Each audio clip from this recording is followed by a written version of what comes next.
Ya, oke, Sir. Oke, baik. Oke.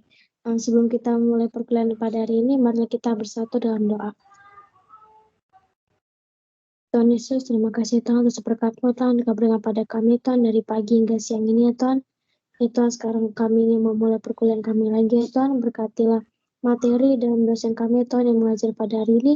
Semoga materi ini berguna bagi masa depan kami. Ya Tuhan, dan tidak sempurna ini kami panjatkan kepadamu dengan pengantaran Tuhan kami. Amin. Amin. Thank you, Clara. Oke, Sir. Ya, baik teman-teman. Jadi 2 minggu kita sudah membahas tentang penerjemahan, teori penerjemahan yang pertama itu pengertian, proses penerjemahan, yang minggu lalu kalau nggak salah tentang sedikit tentang literal dan idiomatic translation. Nah, jadi hari ini kita lanjut mengenai multiple senses of lexicals. Saya boleh share screen sekarang? Ada yang mau bertanya atau berkomentar? Silakan. Tidak ada ya? Oke. Boleh saya lanjut ya? Oke, Sir. Iya, Sir. Baik. Hanya ingin memastikan kalian baik-baik saja di sana.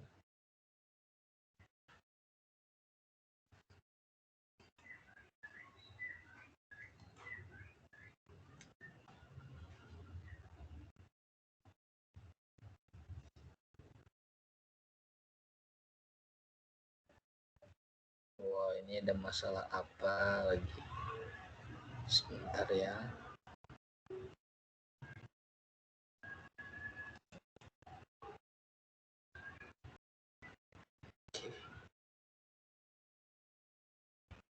Oke, kalian lihat materinya di layar kalian sekarang? Clara? Sudah, Sir. Sudah, Oke, baik, kita lanjut ya. Oke, multiple senses of lexical items artinya di dalam penerjemahan itu kita bertemu dengan kata yang nanti artinya itu beda-beda ya. Ada seperti yang saya bilang kemarin itu ada satu kata misalkan go. Nah, go itu bisa nanti artinya beda-beda. Ya, bisa pergi, bisa melakukan ya. Ya, bisa bepergian, macam-macam. Apalagi kalau go, kata go itu ditambah dengan preposition, go about, go for, ya. Jadi itu artinya multiple senses ya, banyak makna dari satu buah kata atau satu buah kosakata. Oke, kita lanjut. Oke. So far we have been talking only about one sense of given a word primary meaning. Jadi kalau kita lihat di kamus yang pertama kita misalkan cari read, ya read. Itu yang pertama muncul itu pasti membaca, itulah primary meaning-nya. Ya. Oke. Tapi ketika kamu melihat ke bawah-bawahnya, read itu bukan hanya membaca sebenarnya artinya. Ya. Bisa artinya memahami. Ya. Jadi seperti itu ya. Oke.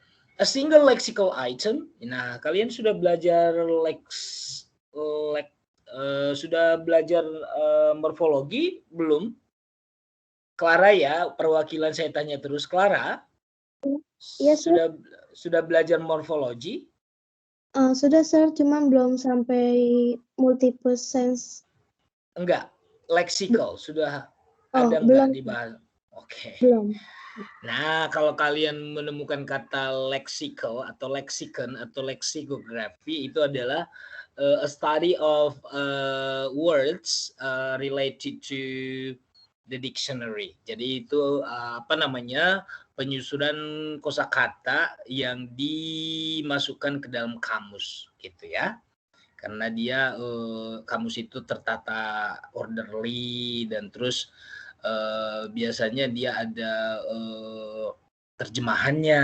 Kalau enggak terjemahan berarti kalau misalkan Oxford Dictionary bukan terjemahan tapi explanation dari kata tersebut. Nah, itulah ilmu leksikografi. Jadi leksikal itu berhubungan dengan kata gitu ya. Oke, jadi di sini lexical item artinya satu kosakata, item Ya. May have several meanings seperti yang saya bilang tadi. Satu kata bisa berarti banyak. Contohnya run. Run itu bisa berlari. Tapi kalau saya bilang my nose runs, bukan hidungku berlari, tapi hidungku meler atau lagi ingusan. Ya seperti itu. Jadi run bukan hanya berlari artinya. Oke. Nah, arti yang demikian disebut dengan secondary meanings. Kalau primary meanings itu run tadi artinya berlari. Kalau secondary artinya arti yang lain daripada primary-nya. Gitu ya. Jadi kalau kita bisa katakan dengan bahasa sehari-hari, primary meaning-nya itu yang arti yang secara umum itu gitu. Tapi kalau secondary meaning seperti yang hidden meaning, yang harus kita lihat dulu konteks kalimat atau penggunaan kata tersebut di dalam konteks apa gitu ya, berhubungan dengan kata yang mana gitu ya. Oke, itu yang disebut dengan primary and secondary meaning. Oke, primary sense atau primary meaning itu adalah arti yang memang disarankan oleh kata tersebut kalau kata tersebut berdiri sendiri gitu. Contohnya yang saya bilang tadi run. Run itu kan berlari, tapi kalau ada dua kata run after kan artinya mengejar. Gitu ya. Itu kalau ditambahkan posisi, subjeknya ditambahkan. Kalau yang tadi misalkan she runs a business, run itu bukan artinya berlari tapi mendirikan sebuah usaha. Ya kan? Jadi run itu kalau dia berdiri sendiri itu artinya berlari. Tapi kalau berhubungan dengan kosakata lain atau sesuaikan dengan konteksnya itu akan berbeda ya. Okay, it is the first meaning or usage which a word is suggest to most people when the word is said in isolation. Oke, jadi kalau kata tersebut dipisah dari sebuah kalimat, contohnya my nose runs, ya. Kalau dipisah itu misalkan my nose-nya subjeknya dibuang, run itu berdiri sendiri, itu artinya berlari. Sedangkan kalau kalimat my nose runs itu artinya aku ingusan, gitu ya. Oke. Nah, itu yang disebut dengan primary sense.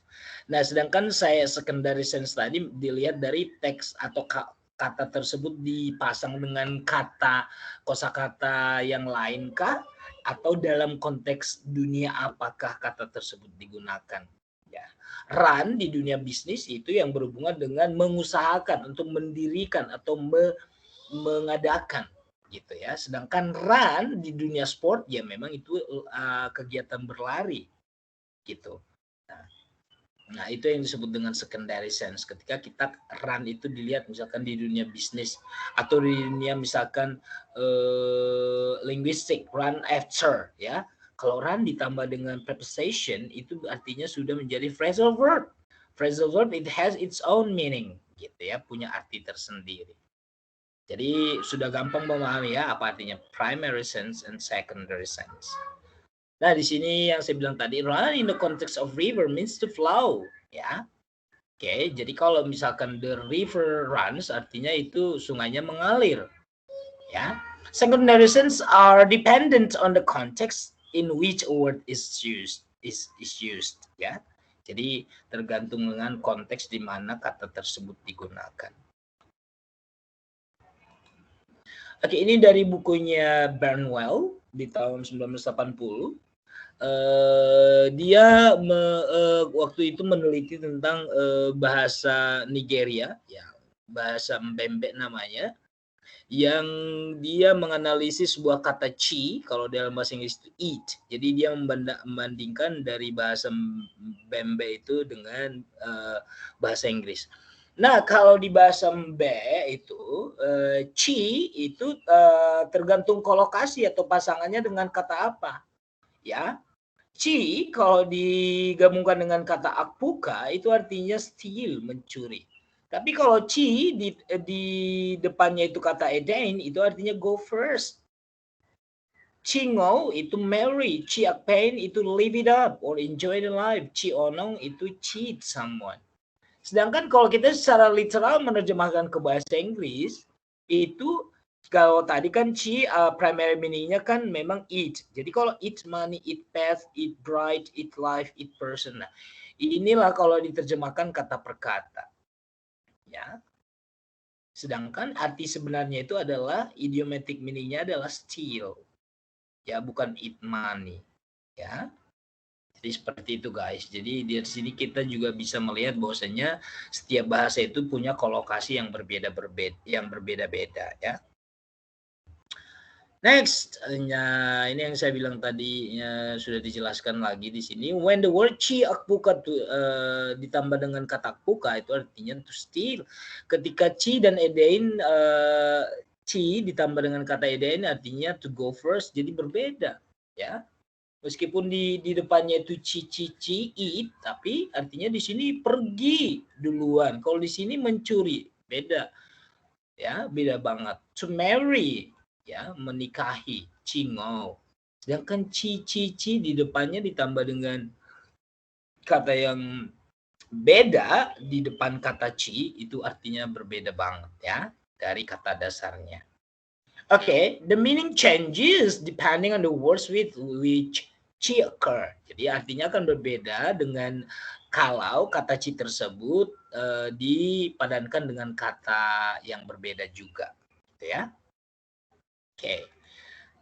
Ya, kita membahas sedikit co-location. Ini mengenai penelitian saya dulu di sarjana ya. Co-location itu adalah kata yang memang berpasangan, ya, yang selalu berpasangan. Contohnya kalau misalkan run out of, itu kan run ditambah dengan out of, itu disebut dengan co-location. Yang artinya dia sampai kapanpun run out of itu artinya kehabisan. Dan dia memang satu pasang. Contohnya, go biasanya bisa berkolokasi dengan verb ing, go hiking, go swimming, ya, go pokoknya kegiatan olahraga pekerjaan itu harus verb ing karena di depannya ada kata go. Go juga ditambah dengan preposisi go for, go about, go in, ya. Jadi itu namanya co-location. Oke. Nah, kata lunch, nah contohnya ya, lunch itu biasanya berkolokasi dengan break, lunch break, lunch box, ya, some lunch, some lunch, for lunch, lunch hour, room,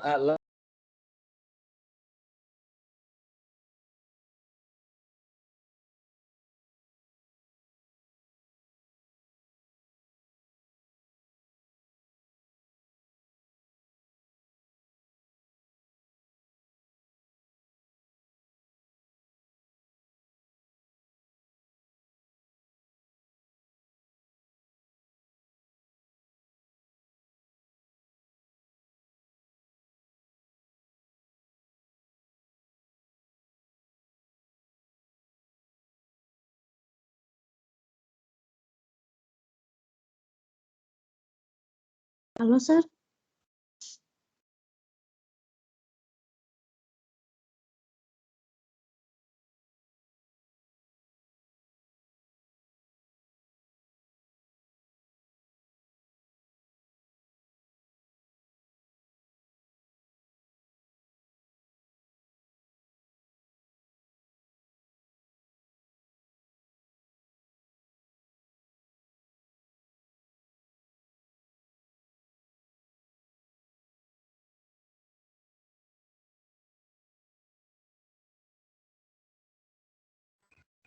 Clara, dengar saya?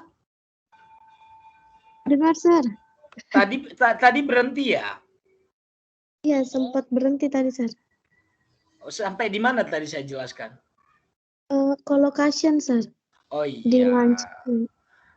Beginilah ya, kalian sudah paham lah dunia per-onlinean ini ya. Bukan salah saya, salah signal. Baiklah.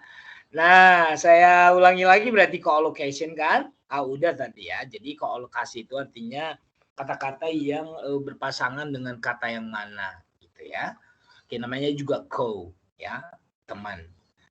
Okay, a person who knows the language very well usually knows immediately by the other words which occur in a phrase or sentence which sense of the word is being signaled. Jadi orang yang native speaker biasanya sudah paham, contohnya di bahasa Indonesia. Orang Indonesia lebih paham bahasanya pastinya ya kan? Oke. Jadi co-location itu biasanya memang kalau orang yang bukan native speaker-nya atau bukan yang pengguna bahasa tersebut dalam dunia sehari-harinya, biasanya belajar atau dengan membaca dia akan paham, sering membaca dia akan paham, oh kata-kata ini sering muncul, contohnya different from, bukan different with. Yang selama ini ternyata kita salah, kata different itu harus preposisinya from, berbeda dari, bukan different with. Kalau with kan bersama-sama, namanya different pasti controversial, contrast, from ya, berbeda dari. Nah itu co-location guys, different itu ternyata berkolokasi dengan from, bukan with, gitu ya. Oke. Nah contohnya kata black. Black itu arti umumnya itu kan hitam. Tetapi kalau misalkan black ditambah dengan coffee, artinya itu bukan kopi hitam yang bukan warnanya hitam saja, artinya kopi itu tidak ditambah dengan susu. Ya. Oke. Black mood, di sini ada kata mood. Ketika black ditambah dengan kata mood, berkoolokasi atau berpasangan dengan mood, itu artinya bukan diterjemahkan hitam kata black di sini. Tapi ini satu makna, artinya full of anger, sangat marah. Ya, penuh kemarahan. Oke. Nah, kata black dihubungkan dengan misalkan kata future, itu artinya without hope, black future artinya without hope, tanpa harapan, tanpa pengharapan. Dan kita tahu kita hidup kalau tanpa harapan itu sama saja dengan badan tanpa nyawa, gitu ya. Oke, black comedy, dealing with murder. Jadi black kalau berpasangan dengan kata comedy, artinya ini berhubungan dengan pembunuhan, ya. Cerita yang berhubungan dengan pembunuhan. Black ditambah dengan kata art. Nah, black itu berpasangan dengan kata art, black magic, black box. Nah, ini kan sering ya. Kita sudah secara international, kita sudah paham black box itu seperti apa, ya. Black bolt, black magic, black art. Nah, yang suka dengan ilmu-ilmu sihir nih, ini disebut dengan black magic. Nah, jadi ini namanya berpasangan. Jadi kata black, satu kata dihubungkan dengan kata yang lain, itu akan berpasangan dan maknanya juga akan berbeda dari kata dasarnya, yaitu kata dasar hitam untuk kata black. Contohnya cut. Cut arti primary meaningnya itu adalah memotong, guys. Ya. Artinya to make an opening or a wound in something, especially with a sharp tool such as a knife or scissors. Tapi ketika cut ini berpasangan atau berkolokasi dengan adjective free, itu artinya release, bebas. Cut free. Ketika cut berpasangan dengan kata the cost, ya kata cost artinya reduce. Cut berpasangan dengan adverb deeply itu artinya upset. Ya, jadi cut ini berkolokasi dengan kata free, cost, deeply. Dan ini memang sering dalam sehari-hari memang sering kita gunakan ya. Oke. Malah sebenarnya phrasal verb itu sering kita gunakan dalam percakapan sehari-hari, bukan di bahasa buku. Ya makanya kita harus memahami koolokasi ini ya. Koolokasi erat hubungannya dengan phrasal verb atau idiom juga, karena idiom itu pasti kumpulan dari beberapa kata, gitu ya. Oke. Sangat mudah katanya, sangat gampang untuk menerjemahkan kata-kata yang memang kalau meaningnya itu primary, ya, ketimbang kata-kata yang memiliki arti yang secondary. Why? Katanya karena di bahasa si penerima atau si target reader, ya, receptor language, bahasa Indonesia dan bahasa Inggris itu secara umum memang punya equivalency. Equivalency itu artinya primary meaning. Contohnya read, primary meaning-nya atau equivalensinya dalam bahasa Indonesia dalam membaca. Sleep, equivalensinya atau primary meaning-nya di bahasa Indonesia itu tidur. Jadi semua bahasa itu memiliki equivalensi untuk yang primary meaning, tapi untuk secondary meaning itu tidak jauh berbeda, gitu ya. Kenapa jauh berbeda? Karena minggu depan kita akan pelajari tentang culture ya. Kenapa culture itu memang sangat berpengaruh kepada meaning gitu ya. Oke, jadi memang itu dipengaruhi oleh budaya. Oke, however, namun katanya secondary sense of those same two words is probably not match at all. Jadi kata-kata yang digunakan sama tetapi memiliki secondary meaning itu kita lihat konteksnya di mana dulu. Contohnya tadi run untuk kata river dengan run untuk nose itu kan konteksnya berbeda dan artinya pasti berbeda gitu ya. Jadi not match, tidak selalu sama ya.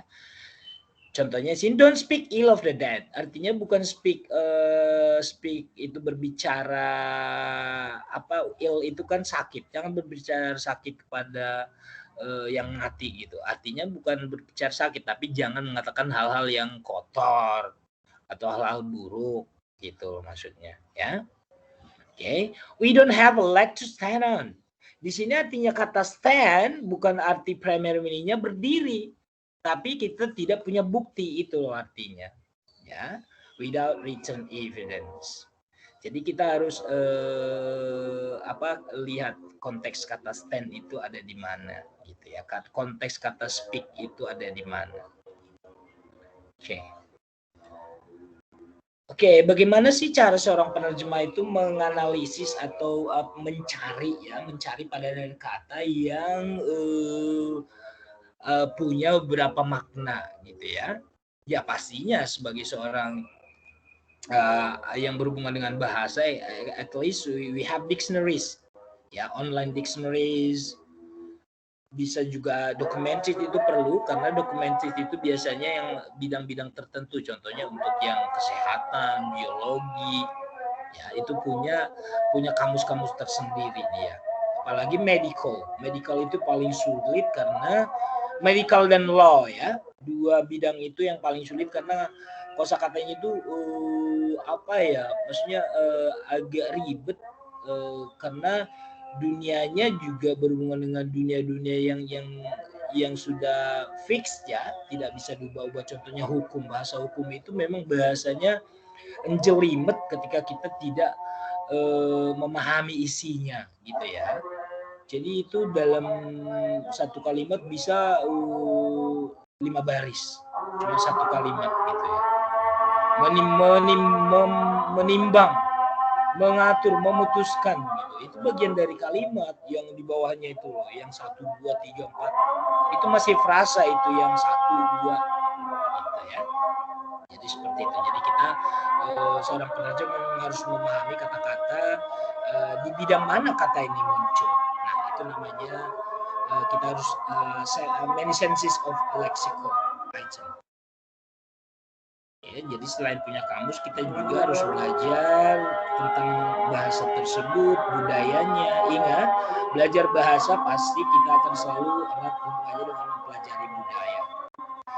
Guys, sebentar karena di sini dekat musola, saya mute 5 menit ya. Clara dan teman-teman yang lain, berisik kan? Oke, Sir. Ya, kita menghargai juga untuk yang para kaum muslim ya. Bagi teman-teman yang beragama muslim di sini, silakan sholat sejenak. Thank you.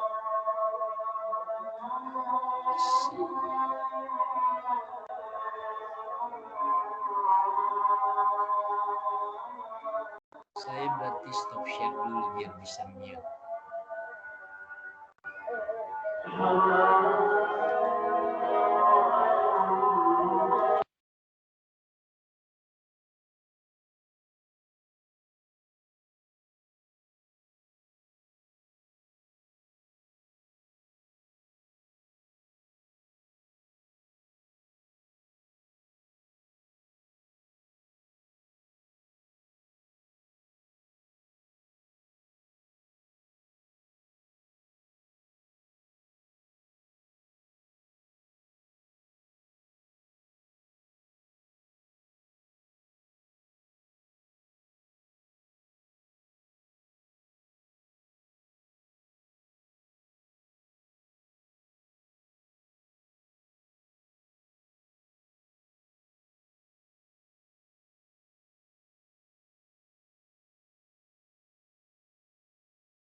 Baik, kita lanjut ya, teman-teman ya. Clara? Oke, Sir. Oke, Sir. Baik, saya share screen lagi.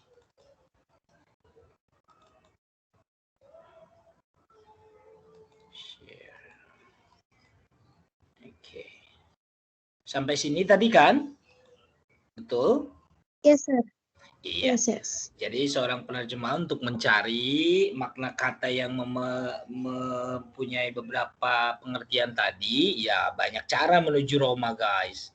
Jadi bisa mencari dalam kamus, bisa bertanya kepada native speaker yang punya bahasa tersebut, ya, atau memiliki kamus-kamus yang sehubungan dengan bidang yang kita terjemahkan.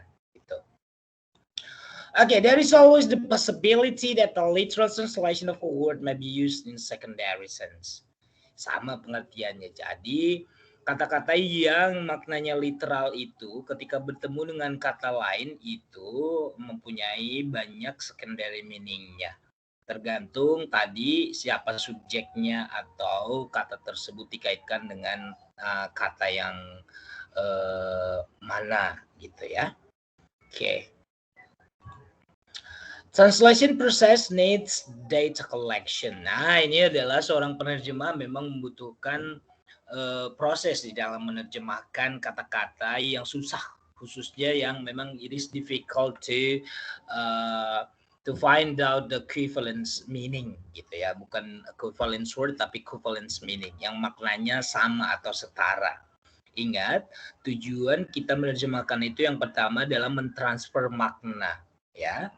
Oke, yang pertama kumpulkan contoh ya, kumpulkan sebanyak mungkin contoh kata-kata yang digunakan teks ini digunakan di mana contohnya biasanya kita linguistic corpus itu kita mencari kamu tekan kata misalkan go itu nanti berhubungan dengan kata apa aja sih itu nanti muncul. Nah, ketika misalkan go about ini di kalimat ini apa ya?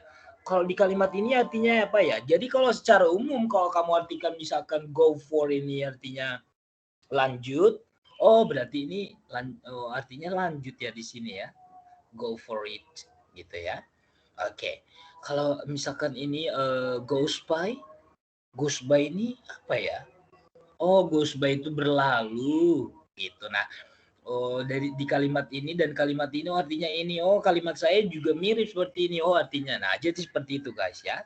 Banyak mencari sumber-sumber kata tersebut kok berkoalokasi dengan kata yang mana. Nah, kita juga tadi yang saya bilang kita harus berinteraksi dengan orang-orang yang pemilik bahasa itu atau native speaker-nya. Karena dia lebih tahu kosakata tersebut seringnya digunakan dalam konteks apa gitu ya.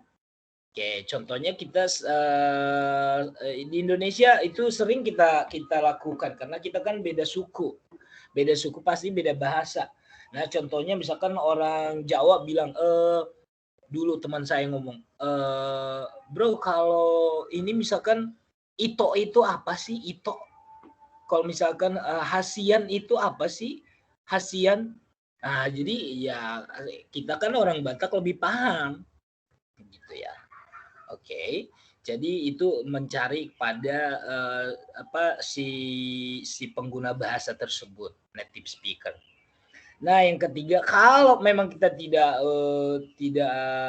misalkan tidak mau langsung susah mencari native speaker-nya atau di kamus juga tidak ada. Nah, kita mencari teks tersebut di buku mana aja sih? Kalau di buku misalkan gampang sih dengan adanya internet ya. Misalkan kamu search by word ya ketik kata itu. Nah, kata-kata tersebut nanti kamu pasti bisa. Oh, ini kan teksnya tentang fisika. Oh, kata misalkan existence itu kalau di bahasa ilmu fisika, oh ini artinya gitu seperti itu. Ya, contohnya kok di sini interest itu kalau biasanya kan tertarik ya. Tapi kalau di bidang ekonomi bukan tertarik itu suku bunga loh, interest gitu ya. Nah, jadi dengan sendirinya kita akan memahami, oh kalau di kata ini teksnya ini teks ekonomi ini, bukan teks umum gitu, seperti itu. Oke. Nah, yang terakhir guys, a concordance suitable till done on the computer will greatly speed up the search. A person who is learning a language or hoping to make dictionary will want to begin early in her research to collect data on each word of the language, building up more words and more example of their co-occurrence with other words. Nah, apalagi kita yang memang bekerja di bidang misalkan kamu nanti bekerja di UNAS, bukan UNAS apa, National Library, ya. Biasanya apa namanya sumber kosakata bahasa Indonesia. Misalkan kamu bekerja nanti di bagian penyusunan kamus. Nah, kamu disuruh mengumpulkan kosakata yang berhubungan dengan bidang, misalkan bidang biologi. Nah, kamu caranya mengumpulkan ya cari data sebanyak mungkin. Padanan kata ini berhubungan dengan kata ini artinya apa sih? Nah, jadi semuanya itu memang seorang bahasawan ya atau linguist itu ya memang pekerjaannya itu ya mencari makna kata tersebut gitu sampai dapat makna yang sesungguhnya sesuai dengan konteksnya, sesuai dengan teks tersebut di bidang apa gitu ya. Nah, jadi kalau di leksikografi itu di penyusunan kamus itu ya memang butuh orang-orang yang memang rajin meneliti gitu ya, rajin research ya. Research itu bukan penelitian yang di dalam otak kita, penelitian yang tentang kuliah, bukan. Artinya mencari makna itu kan itu juga research, namanya juga research, mencari kembali, mencari research, cari lagi gitu ya. Itu artinya research. Makanya penelitian itu memang sampai kapanpun tidak akan berhenti karena diteliti lagi sampai ada ketemu yang baru lagi, ada sedikit tambahan, ada sedikit pengurangan. Nah, itu namanya research ya. Jadi seorang penerjemah teks bukan penjuru bahasa ya. Penjuru bahasa kan itu interpreter. Kalau translator itu ya memang berhubungan dengan teks dan documented biasanya ya. Oke, nah begitulah cara seorang penerjemah mencari makna yang tadi multiple senses of lexical items, artinya sebuah kata memiliki banyak pengertian. Nah, dihubungkan dengan teks tersebut dengan kata apa? Kosakata tersebut dihubungkan dengan kosakata yang mana atau teks tersebut atau kosakata tersebut ada di bidang apa? Ya, ada di komunikasi seperti apa? Komunikasi lisankah, tulisankah? Jadi dari konteksnya juga kita harus memahami kata tersebut digunakan, diartikan seperti apa, gitu ya. Itu saja yang saya ingin sampaikan hari ini. Mudah-mudahan topik singkat, padat, dan yang menurut saya sudah jelas saya sampaikan. Ya, why I explained in bahasa Indonesia so that you can be easier to comprehend this topic for today. So thank you so much for your attention. If you have any question, please ask and open your camera. I give you 5 until 10 minutes. If you have, if you don't, I will dismiss this class. I will stop my share and I need you to open up the camera if you wish. Ya, saya harapkan sih di akhir-akhir membuka kameranya lah biar saya lihat ekspresinya sore hari ini. Silakan teman-teman kalau ada pertanyaan.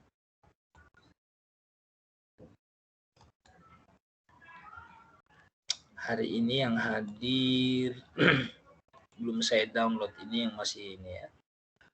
Amanda, Andriani, Clara, Charlie, Daniel, Erin, Poise, Elizabeth, Rizka, Moses, Pelangi, Rival, Santa, Sheila, Tirza. Okay. I thought you more than 20. The fact is only 17. 17, no 16. 16 only. Oke, kalau nanti di minggu-minggu berikutnya saya ada tes oral, sudah siap ya. Biasanya saya bertanya langsung tentang materi-materi yang sudah saya jelaskan.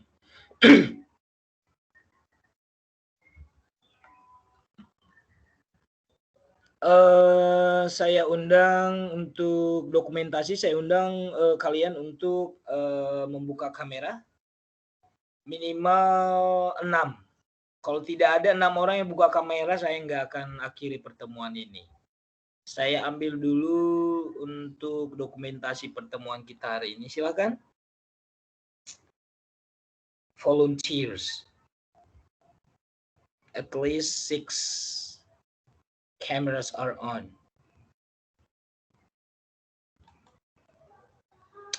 Silakan teman-teman. Waduh, saya juga lupa buka kamera. Tadi kalau presenting itu otomatis tutup itunya, kameranya.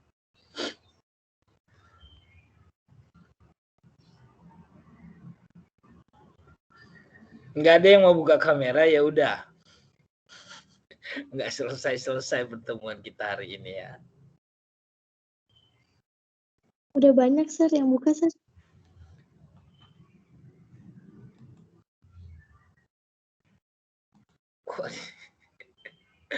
Kok di saya belum ada sih? Apa saya karena ini kali ya, pakai yang dari web apa namanya, browser ya. Ini yang saya download ini tidak berfungsi. Tadi kok crash. Ini salahnya di mana ya? Ada yang pinter ini di IT kah? Saya sudah coba tadi download ulang, tetap tidak bisa. Makanya saya tadi butuh 15 menit kan ngutak-ngatik. Nggak bisa-bisa juga. Baiklah. Teman-teman kalian wajahnya masih fresh, sayanya yang sudah lelah sepertinya. Banyak tugas hari ini ya. Oke, saya hitung sampai hitungan ketiga. Silahkan meskipun lelah, wajahnya dikondisikan tersenyum manis ya. Dan tersenyum manja juga boleh. Dan tersenyum ganteng ya. 1, 2, 3, go. Sekali lagi ya teman-teman. One more shot. This time I will change into large gallery so that I can see the names.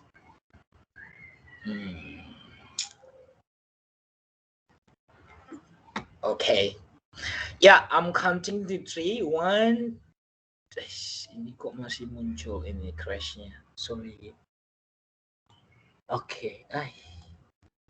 Okay. 1, 1, 2, 3, go. Okay, I will save it in the chat box. You can take it if you want. Okay. Yeah, I just want to say thank you so much for today's meeting, guys. And will not stop saying I love you all. Give my best regard to your parents at home. Bye. God bless you. Mwah.